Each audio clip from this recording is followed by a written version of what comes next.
Cigarette ಖರೀದಿ ನೆಪದಲ್ಲಿ ಅಂಗಡಿಗೆ ನುಗ್ಗಿದ ಕಳ್ಳ, ವೃದ್ಧೆಯ ಸರ ಕದ್ದು ಎಸ್ಕೇಪ್, ದೃಶ್ಯ ಸಿಸಿಟಿವಿಯಲ್ಲಿ ಸೆರೆ. ಸಿಗರೇಟು ಖರೀದಿಸುವ ನೆಪದಲ್ಲಿ ಅಂಗಡಿಗೆ ಬಂದ ದುಷ್ಕರ್ಮಿಯೊಬ್ಬ ವೃದ್ಧೆಯೊಬ್ಬರ ಕತ್ತಿನಲ್ಲಿದ್ದ ಸರವನ್ನು ಕದ್ದು ಪರಾರಿಯಾಗಿರುವ ಘಟನೆ ತುಮಕೂರು ನಗರದಲ್ಲಿ ನಡೆದಿದೆ. ಈ ಕಳ್ಳತನದ ಸಂಪೂರ್ಣ ದೃಶ್ಯ ಅಂಗಡಿಯ ಸಿಸಿಟಿವಿ ಕ್ಯಾಮೆರಾದಲ್ಲಿ ದಾಖಲಾಗಿದೆ.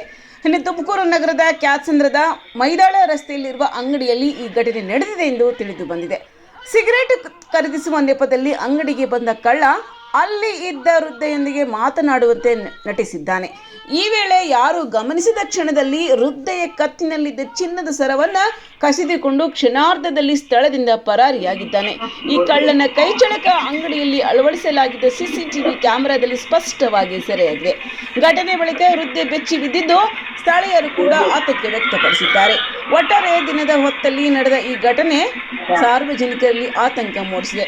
ಕಳ್ಳನ ಬಂಧನಕ್ಕಾಗಿ ಪೊಲೀಸರು ಶೋಧ ಕಾರ್ಯ ಮುಂದುವರಿಸಿದ್ದಾರೆ. ये